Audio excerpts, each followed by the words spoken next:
The thundering hooves of Penelope Parker's chestnut mare kicked up dust along the lonesome trail as dark clouds gathered overhead, matching the storm in her heart. It had been 3 months since the consumption had taken her husband, and the weight of his absence still bore down on her like the heavy pendants of a coffin. 3 months of sleeping alone in their modest homestead on the outskirts of Silver Oak, Wyoming Territory, 1878. 3 months of answering her 5-year-old son's questions about when his father would return from heaven. The small bouquet of wildflowers clutched in her gloved hand trembled as she approached the cemetery on the hillside overlooking the town. Purple coneflowers, Indian paintbrush, and golden prairie sunflowers, Robert's favorites. He'd always said they reminded him of the sunrise they had witnessed together the morning after their wedding night 7 years ago. Penelope dismounted, tying her horse to the weathered fence post, before pushing open the creaking iron gate. The cemetery was quiet, save for the whisper of wind through the tall grass and the distant call of a mourning dove. Her boots crunched on the gravel path as she made her way to the newer section where the fresh graves stood in solemn rows, markers still bright with unweathered wood or newly carved stone. She hadn't expected to see anyone else at the cemetery this afternoon, especially with the threat of rain looming, but as she rounded the bend in the path, she stopped short. A man knelt before a grave just 2 plots away from Robert's, his broad shoulders bent in an attitude of prayer or grief. His hat placed respectfully on the ground beside him. Penelope hesitated, unwilling to intrude on a private moment. She could return tomorrow, but as she took a step backward, the heel of her boot caught on a root, and she stumbled, a small gasp escaping her lips. The man turned, rising to his full height in one fluid motion. He was tall, with the lean, muscled build of someone who spent his days in the saddle. His face was weathered by sun and wind, lines etched at the corners of his eyes, which were a piercing blue beneath the shadow of his brow. A cowboy, by the look of his worn leather chaps and the dust on his denim. "Pardon me, madam," he said, his voice low and rough, as if unused to speaking. He reached down to retrieve his hat, a well-worn Stetson that had seen its fair share of sun and rain. "Didn't mean to startle you." "No, no," Penelope replied, regaining her composure. "I'm the one who should apologize for disturbing you." The man placed his hat back on his head, adjusting it with a practiced gesture. "You ain't disturbing nothing. I was just about finished here." An awkward silence settled between them, broken only by the distant rumble of thunder. Penelope glanced at the grave he'd been kneeling before. A simple wooden cross marked the plot, the name Sarah Blackburn carved into its surface, followed by dates that indicated a woman not much older than Penelope herself. The man followed her gaze. "My wife," he said simply. "Been a year now?" "I'm sorry for your loss," Penelope said, the words feeling inadequate even as she spoke them. How many times had those same words been offered to her? Well-meaning, but unable to fill the void left by Robert's passing? He nodded, accepting her condolences without comment. His eyes moved to the flowers in her hand, and then to the grave she stood before. "Yours?" he asked. "My husband," Penelope replied. "Robert, 3 months ago." The man's expression softened almost imperceptibly. "Henry Blackburn," he said, touching the brim of his hat in greeting. "Folks call me Hank." "Penelope Parker?" she responded, surprised at how normal her voice sounded despite the lump in her throat. The first drops of rain began to fall, pattering against the dry earth and her cotton bonnet. Henry Hank glanced up at the sky. "Storm's coming in fast. You got shelter nearby, madam?" Penelope nodded toward the town. "I live just past the schoolhouse, on the East Road." Hank frowned. "That's a fair piece in this weather. My ranch is closer, just over that ridge." He gestured to the north. "You're welcome to wait out the storm there. Got a pot of coffee always on the stove."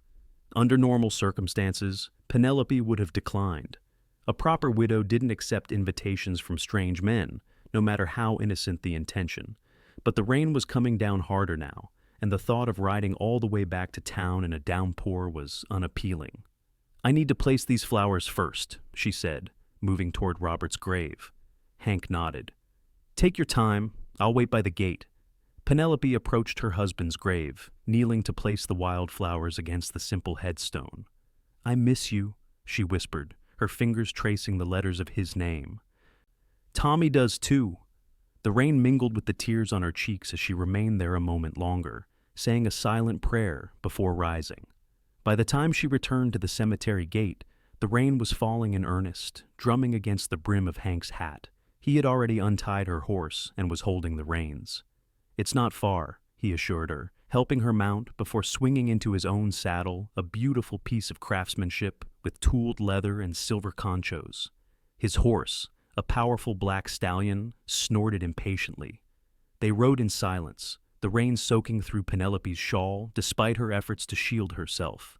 The trail wound through a copse of cottonwoods before ascending a gentle slope. As they crested the ridge, Penelope caught her first glimpse of the Blackburn ranch, a sturdy log cabin with a wraparound porch, smoke curling from the stone chimney. A large barn stood nearby, along with a corral where several horses huddled together beneath the shelter of an overhanging roof. "It's not much," Hank said as they approached, "but it keeps the rain out." "It looks lovely," Penelope replied honestly. There was something welcoming about the cabin, despite its modest appearance. Flowers grew in neat beds along the porch, and the windows gleamed with recently washed glass. Hank dismounted first, then helped Penelope down from her horse. His hands were strong and calloused, but gentle as they encircled her waist. She felt a momentary flutter in her stomach, not unpleasant, but startling in its unexpectedness.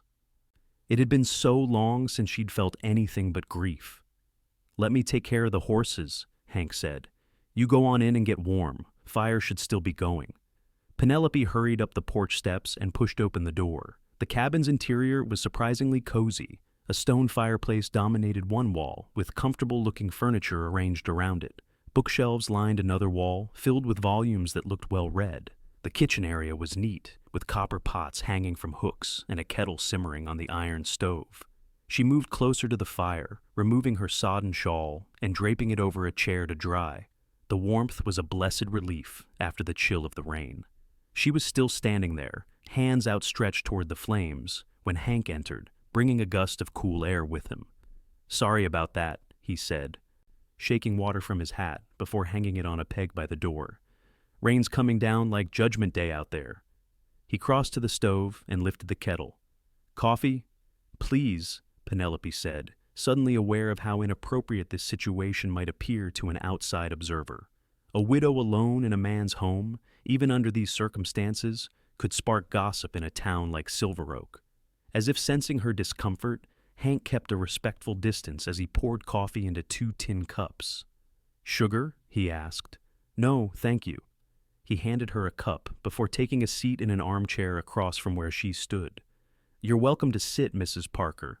That shawl won't dry any faster with you standing guard over it." There was a hint of humor in his voice that surprised her. She hadn't expected a man grieving his wife to be capable of levity, but perhaps a year was long enough to find small moments of normalcy again. The thought gave her an unexpected flicker of hope. She settled into the chair opposite him, cradling the warm cup between her palms. "Have you lived in Silver Oak long, Mr. Blackburn?" "Going on 15 years, he replied. "Came out from Missouri after the war.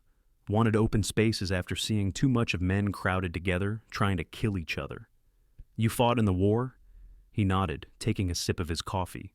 "Union side. Wasn't much more than a boy with a rifle too big for my hands, but I did my part." "My father fought as well," Penelope said. "He didn't come back." "I'm sorry to hear that." Hank's gaze was steady, compassionate without pity. "War takes too much from too many." The easy silence that followed was broken by a loud crack of thunder that made Penelope jump, nearly spilling her coffee. "It's all right," Hank reassured her. "Cabin stood through worse storms than this." "I should be getting back," Penelope said, though the thought of riding through the storm was far from appealing. "My son Tommy will be finishing school soon, and he'll wonder where I am." Hank's expression changed at the mention of her child. "You have a son? How old?" 5, Penelope replied. "He's staying with my friend Martha until I return. She's the school teacher." Hank nodded, his gaze drifting to a small wooden horse that sat on the mantelpiece, a child's toy, lovingly carved. Following his eyes, Penelope felt a question forming. "We had a daughter," Hank said, answering before she could ask. "Mary. She was 4 when the fever took her, 3 months before Sarah." His voice remained steady, but Penelope could see the pain in the tightening of his jaw, the slight dip of his shoulders. "I'm so sorry," she whispered, understanding now the double weight of grief he carried. Not just a wife, but a child too. Hank rose suddenly, moving to the window to look out at the rain. "Storm's letting up some. I can ride with you back to town when you're ready." Penelope recognized the shift in his demeanor, the retreat behind walls built to contain grief too great to share with a near stranger. She knew those walls well. She'd constructed her own in the months since Robert's death. "Thank you for your hospitality," she said, finishing her coffee and standing to collect her shawl, which was now merely damp rather than soaking. "And for the company." Hank turned from the window, his expression once again composed. "It was no trouble, Mrs. Parker." They rode back to Silver Oak as the storm clouds dispersed, revealing patches of blue sky. The air smelled of rain and sage, fresh and clean. Hank was quiet for most of the journey, but it was a comfortable silence, broken occasionally by comments about the land or the weather. As they approached the schoolhouse, a small figure burst through the door and ran toward them, waving excitedly. "Mama! Mama!" Tommy called, his dark curls bouncing as he ran. Penelope's heart lightened at the sight of her son. She dismounted quickly, crouching to receive his enthusiastic embrace. "I was looking out the window and saw you coming," Tommy exclaimed, his small arms tight around her neck. "Miss Martha said you probably got caught in the rain, and that's why you were late." "She was right," Penelope smiled, brushing a curl from his forehead. "I had to wait out the storm at Mr. Blackburn's ranch." Tommy looked up at Hank, who remained mounted, his expression softening as he regarded the boy. "Are you a real cowboy?" Tommy asked, eyes wide with admiration. Hank's mouth curved into a smile, the first genuine one Penelope had seen from him. "I reckon I am," he replied. "Do you have a gun and everything?" Tommy pressed, his fascination evident. "Tommy," Penelope admonished gently, "don't be rude." "It's all right," Hank assured her, before addressing Tommy again. "Yes, I have a gun, but I mostly use it for hunting or protecting my cattle. Being a cowboy is more about taking care of animals and land than anything else." Tommy considered this with the seriousness only a 5-year-old could muster. "My pa used to let me help with our horse sometimes, before he went to heaven." A flash of shared understanding passed between Penelope and Hank, the recognition of a child's grief, innocent yet profound. "Well," Hank said, adjusting his hat, "I should be getting back. Got chores waiting." "Thank you again for your kindness today," Penelope said, straightening up while keeping a hand on Tommy's shoulder. Hank nodded, touching the brim of his hat. "Madam, young man." With a gentle nudge to his horse, he turned and rode back the way they had come. Penelope watched him go, an unfamiliar feeling stirring within her, not the sharp pain of grief, but something softer, like the first breath after being underwater too long. "I like him," Tommy declared, looking up at his mother. "He looks sad, though, like you sometimes." Out of the mouths of babes, Penelope thought, taking her son's hand as they walked toward home. "Yes," she agreed softly. "I think he is sad, but he's also very kind." 2 weeks passed before Penelope saw Henry Blackburn again. Life continued in its new rhythm, caring for Tommy, maintaining their small home, helping at church functions, and visiting Robert's grave each Sunday after services. The wildflowers she'd placed there had withered, replaced now by fresh ones that she and Tommy gathered together from the meadow near their home. It was on a Wednesday afternoon when she encountered Hank again, this time in Silver Oak's general store. She was examining bolts of fabric, considering a new shirt for Tommy, who was quickly outgrowing his clothes, when a familiar voice spoke behind her. "Mrs. Parker." She turned to find Hank standing there, hat in hand, looking somewhat out of place among the store's domestic goods. He was cleanly shaved, his hair neatly trimmed, as if he'd made an effort with his appearance before coming to town. "Mr. Blackburn," she greeted him, inexplicably pleased to see him again. "What brings you to town today?" "Supplies," he answered, gesturing to a list in his hand. "And the mail. Got a letter from my brother in St. Louis. Good news, I hope. He's coming for a visit next month, bringing his wife and their 2 boys. A flicker of anticipation crossed his face. "It'll be good to see them. Been too long?" Penelope smiled, genuinely happy for him. Family visits are a blessing. Yes, madam, they are. He cleared his throat, seeming uncharacteristically uncertain. I was wondering, that is, if you're not otherwise occupied, there's a community supper at the church this Saturday. I thought perhaps you and your boy might like to attend, as my guests. The invitation caught Penelope off guard. She hadn't considered attending the supper, though she'd seen the notices posted around town. Social gatherings had lost their appeal in the wake of Robert's death, the thought of forced gaiety and pitying glances more exhausting than enticing. But standing here now, looking at Hank's earnest expression, she found herself wanting to accept. "That's very kind of you, Mr. Blackburn.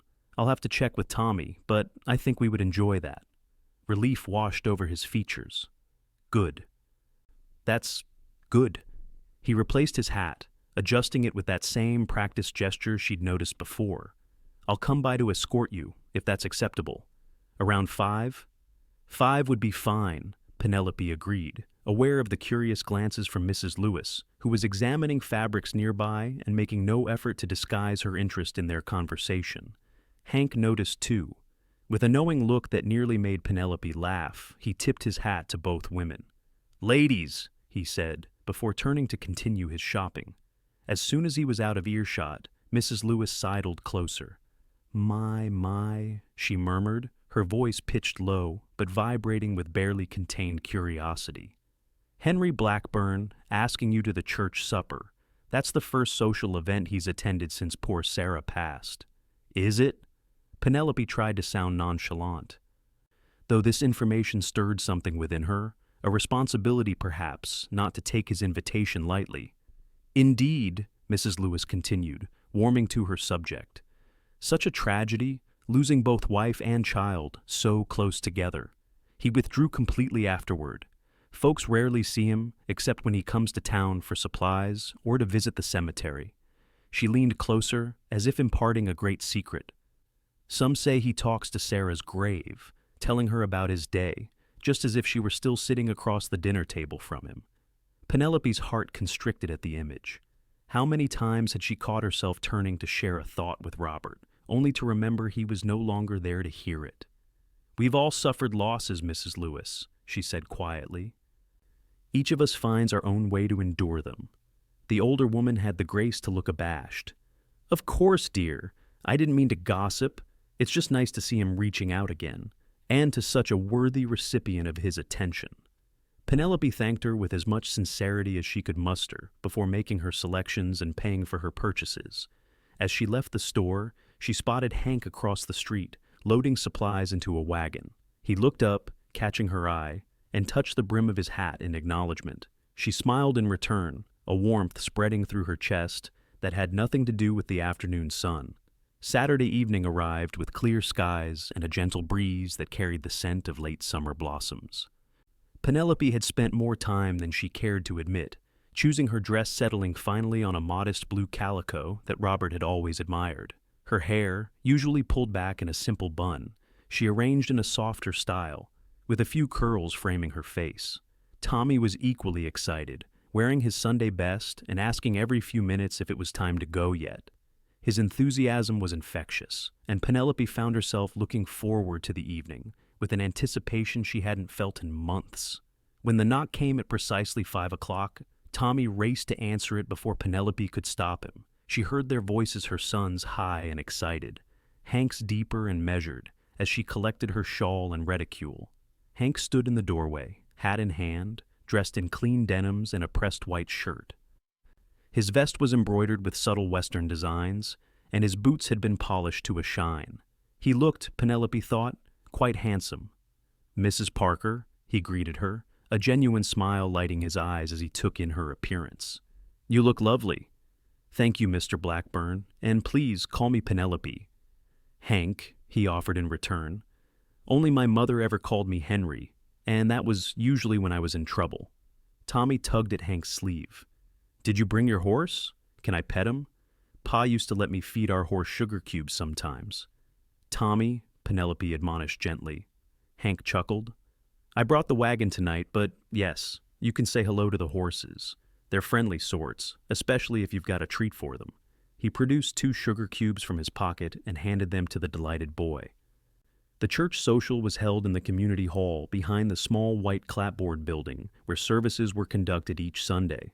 Tables had been arranged in long rows, covered with checkered cloths and laden with dishes brought by the townsfolk, roasted meats, vegetable dishes, freshly baked bread, and desserts of every description.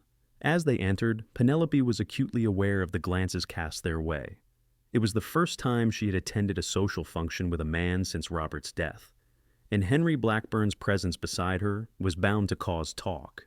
But the whispers and looks were largely friendly, if curious, and several people came forward to greet them warmly. "It's good to see you here, Hank," Pastor Miller said, shaking his hand vigorously. "And you too, Mrs. Parker. Young Tommy's grown at least an inch since I saw him last Sunday." Tommy beamed at the attention, especially when the pastor's wife presented him with a small wooden top she'd been saving for him. "Why don't you go try it out with the other children?" she suggested, pointing to where a group of youngsters played under the supervision of several mothers. Once Tommy had run off, happily integrating himself into the games, Hank led Penelope to a table where they were joined by the town's doctor and his wife, along with the blacksmith and his family. The conversation flowed easily. Talk of crops and weather, local news, and distant happenings gleaned from newspapers that arrived on the stage from Cheyenne. Penelope found herself relaxing, enjoying the simple pleasure of community and conversation. Beside her, Hank was surprisingly articulate, offering thoughtful insights on topics from cattle breeding to literature, revealing himself to be a man of both practical knowledge and unexpected depth. "Mr. Blackburn was just telling us about the new techniques he's using to improve his herd," Dr. White explained, when Penelope returned from checking on Tommy. "Fascinating stuff, even for those of us who wouldn't know one end of a cow from the other." Hank looked slightly embarrassed. "I talk too much about my cattle. Sarah always said I'd bore dinner guests to tears if she let me." There was a moment of silence at the mention of his late wife, but it passed quickly as Mrs. White skillfully steered the conversation toward the upcoming harvest festival. Penelope noticed, however, the way Hank's hand had tightened briefly on his fork, the small tell of grief that others might have missed.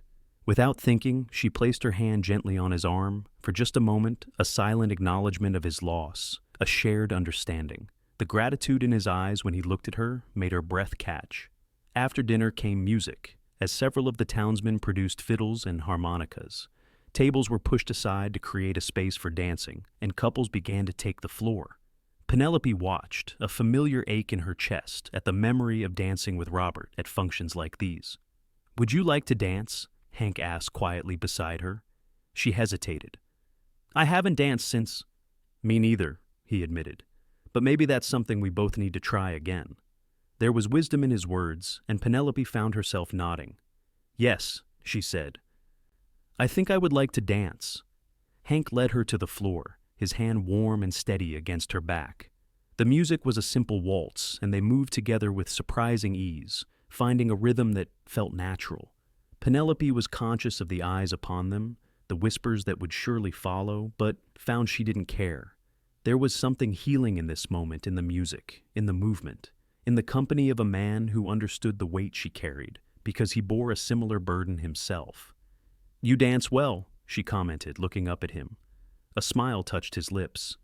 Sarah made sure of it, said she wouldn't marry a man who couldn't dance at his own wedding. This time, the mention of his wife didn't bring sadness, but a fond remembrance. Penelope found herself smiling, too. "Robert had 2 left feet when we met. Stepped on my toes so many times during our first dance that I could barely walk the next day. But he was determined to improve." "Did he? Eventually? Though he always claimed dancing was just an excuse to hold me close in public." Hank's eyes crinkled at the corners. "Smart man." The evening continued pleasantly, with more dancing, more conversation, and finally, dessert. Tommy, exhausted from playing with the other children, fell asleep with his head in Penelope's lap as the gathering began to disperse. "I should get him home," she said, stroking her son's hair gently. Hank nodded, rising to help gather their belongings. He lifted Tommy with careful ease, the boy barely stirring as he was carried to the wagon and settled on the seat between them. The night air was cool as they drove through the quiet streets of Silver Oak, the stars brilliant overhead in the clear Wyoming sky. "Thank you for inviting us tonight," Penelope said as they approached her home. "It was nice to be out among friends again." "Thank you for accepting," Hank replied, his voice low to avoid waking Tommy. "It was the first time in a long while that I've enjoyed myself at a gathering like that." He helped her down from the wagon, then carried Tommy into the house and laid him gently on his bed. Penelope removed the boy's shoes and covered him with a quilt before joining Hank on the front porch. The night was quiet, the only sounds the distant howl of a coyote and the soft nickering of Hank's horses. They stood side by side at the porch railing, neither speaking for a long moment. "I visit Sarah's grave every week," Hank said finally, his voice barely above a whisper. "Bring her wildflowers, just like you do for your husband. Tell her about my days, about the ranch, about the things I think she'd want to know." He turned to face Penelope, his expression earnest in the moonlight. "Is that strange?" "No," Penelope answered honestly. "Not strange at all. I talk to Robert too. Sometimes I think I can feel him listening." Hank nodded, relief evident in his posture. "When I saw you that day at the cemetery, it was the first time I'd seen someone else doing the same thing. Made me feel less alone." "I understand," Penelope said, and she did. The loneliness of grief was perhaps its cruelest aspect, the feeling that no one else could possibly comprehend the depth of your loss, the specific shape of the void left behind. "I'd like to call on you again," Hank said after another quiet moment. "If you're amenable." The question hung between them, weighted with possibility. Penelope knew what accepting would mean, not just for herself, but for the gossips of Silver Oak, for Tommy, for the memory of Robert that she still held close. But there was something about Henry Blackburn that spoke to her, a kindness, a strength, a shared understanding of loss and the difficult path toward healing. Perhaps that was why she found herself nodding. "Yes," she said. "I'd like that very much." His smile in response was like sunrise after a long night, hesitant at first, then blooming into something warm and genuine. He reached for her hand, his touch gentle as he raised it to his lips in a gesture both old-fashioned and deeply respectful. "Good night, Penelope," he said softly. "I'll see you soon." "Good night, Hank," she replied, watching as he descended the steps and returned to his wagon. As he drove away, she remained on the porch, a strange sense of peace settling over her, not erasing her grief, but existing alongside it, like wildflowers blooming beside a grave. The months that followed saw a gradual but steady shift in Penelope's life.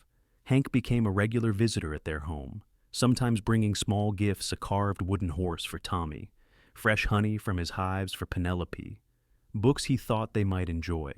He took Tommy riding, teaching the boy about horses and cattle, with a patience that reminded Penelope of Robert's gentle way with their son. They continued their cemetery visits, sometimes crossing paths by design rather than chance, sharing the quiet moments of remembrance before walking or riding together afterward. There was a comfort in these shared rituals, a mutual understanding that the people they had loved remained important, their memories honored rather than set aside. As autumn painted the Wyoming landscape in golds and ambers, Hank invited Penelope and Tommy to his ranch for Sunday dinner after church. His brother Patrick and family had extended their visit, and Hank wanted them to meet Penelope. "They're important to me," he explained, "and so are you." The simplicity of his statement, delivered as they stood outside the church after services, warmed Penelope's heart.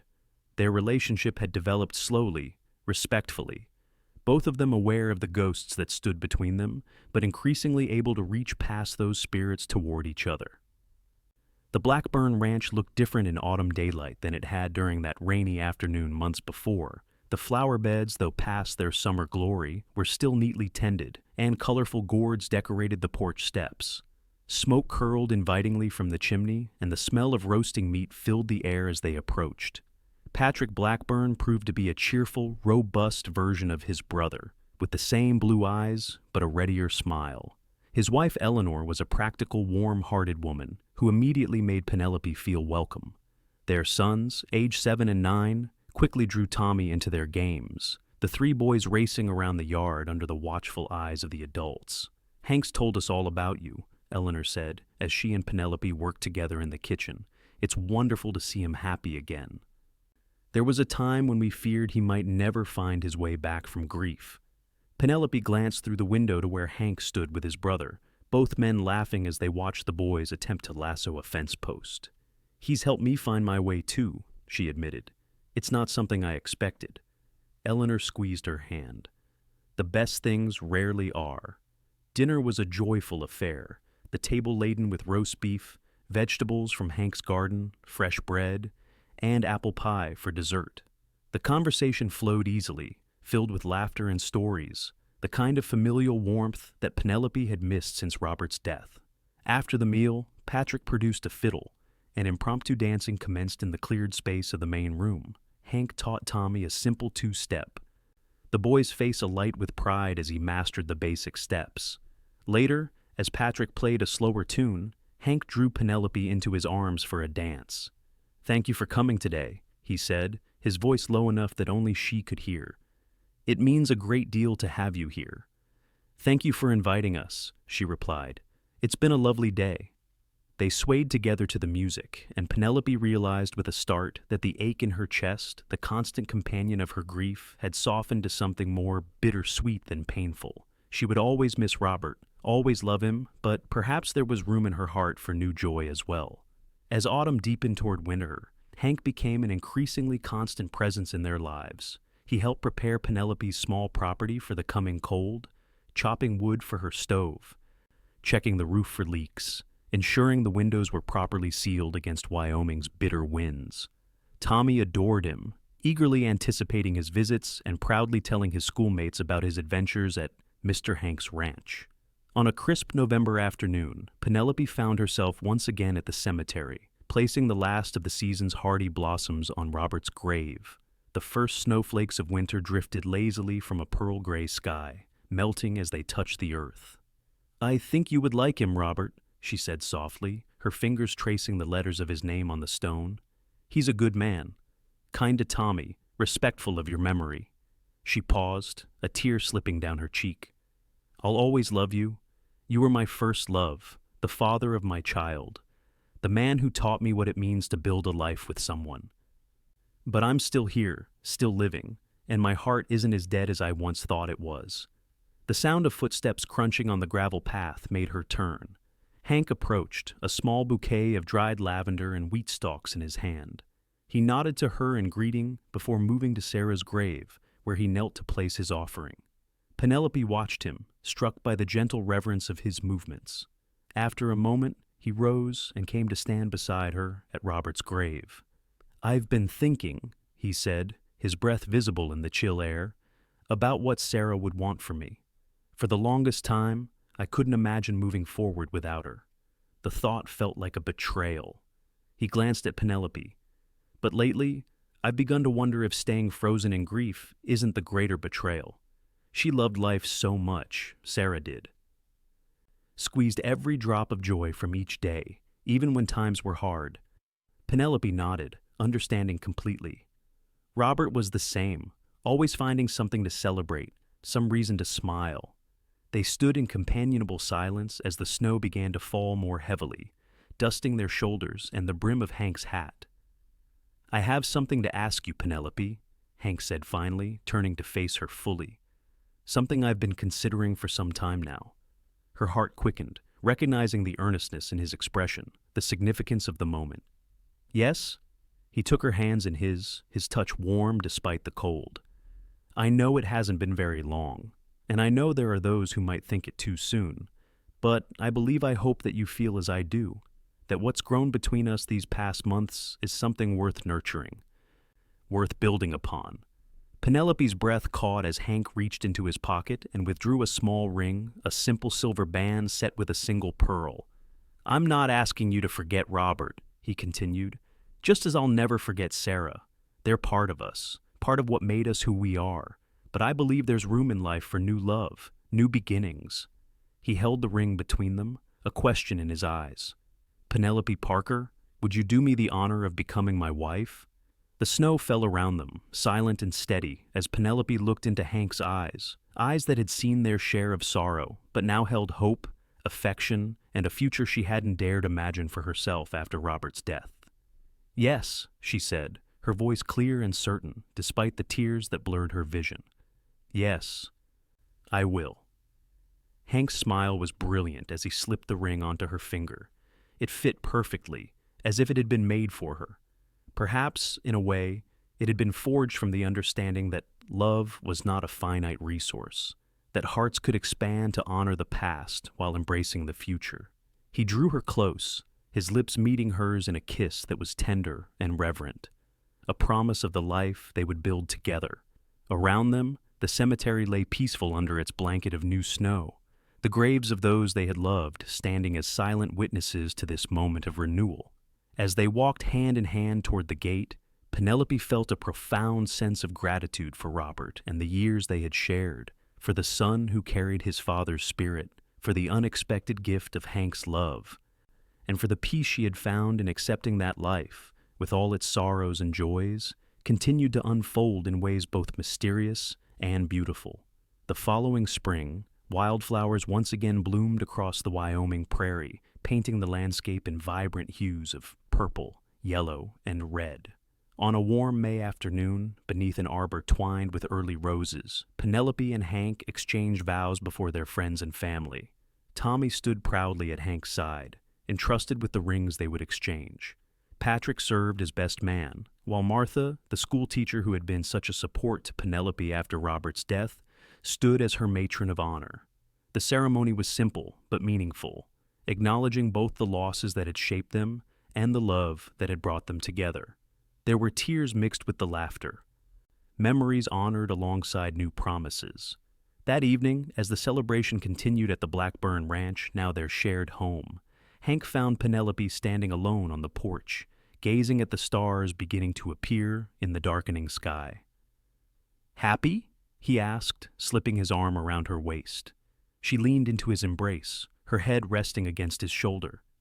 "Very," she replied, "though part of me still can't believe we're here, that we found each other this way." "I think perhaps we were meant to," Hank said, his voice thoughtful. "Not that I would wish the grief we've known on anyone, but without it, our paths might never have crossed." Penelope considered this, thinking of that rainy afternoon at the cemetery, of wildflowers placed on graves, of shared understanding that had blossomed into something neither of them had expected to find again. "I believe you're right," she said, "and I believe Robert and Sarah would be pleased for us." From inside the house came the sound of Tommy's laughter, mingled with the music of Patrick's fiddle and the cheerful voices of their guests. It was the sound of life continuing, of joy reclaimed, of a family forged from both sorrow and hope. Hank turned to face her, his hands gentle as they framed her face. "I love you, Penelope Blackburn," he said, the name still new on his tongue, but spoken with certainty. "And I love you," she replied, rising on tiptoe to meet his kiss.